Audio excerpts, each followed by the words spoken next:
Today we're exploring Fort Davis National Historic Site. So we're camping in the Davis Mountain State Park.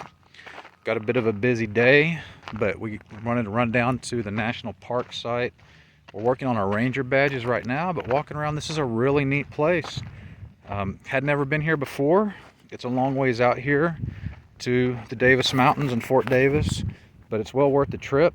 Here is the historic San Antonio to El Paso Road. So 600-mile trail. Actually, part of the trail goes near our home, near Uvalde, at Fort Inge. I've never been to Fort Inge, believe it or not, so we're gonna have to make that trip. But they've got a lot of the historic buildings, a lot of the ruins, the foundations. This is a really neat place. Here's the commissary building, and over here they got the jailhouse. I'll kind of walk backwards, show you some of this so I don't make a long video.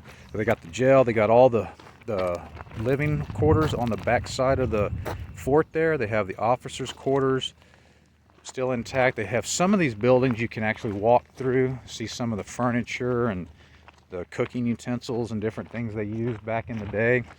The hospital is in the very, very back. It's pretty interesting because they have one of the rooms set up as a ward, and they have a lot of the different types of tools and instruments and stuff they would have used to treat their sick and wounded.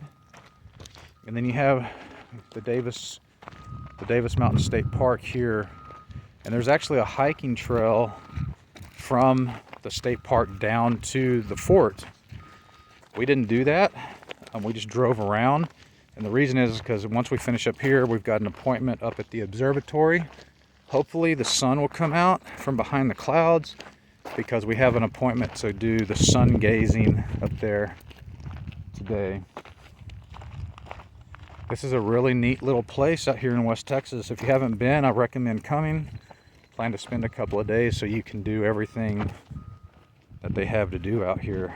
This is October 6th, 2023, so the weather's really nice.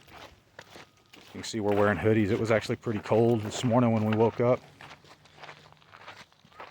They have a lot of foundations, and they don't let you climb on the ruins because these are original ruins, and they're very fragile, so you can't get up on these and walk around or do anything.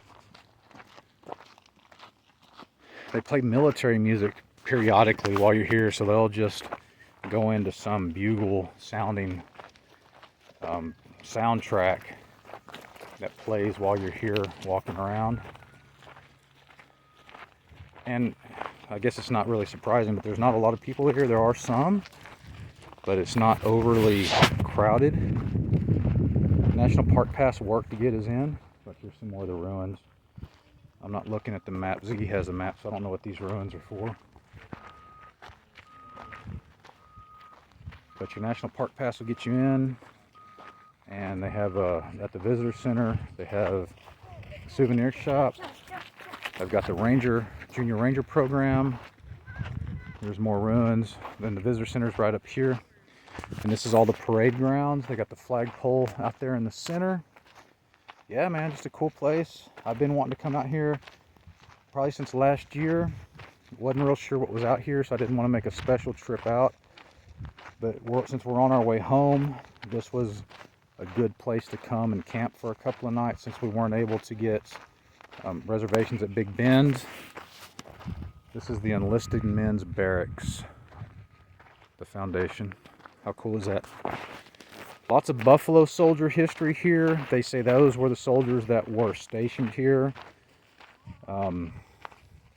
Apache in the area. The Apache never attacked Fort Davis, so they never built walls around Fort Davis. And I think that's about it. Yeah, okay. Fort Davis National Historic Sites, Fort Davis, Texas.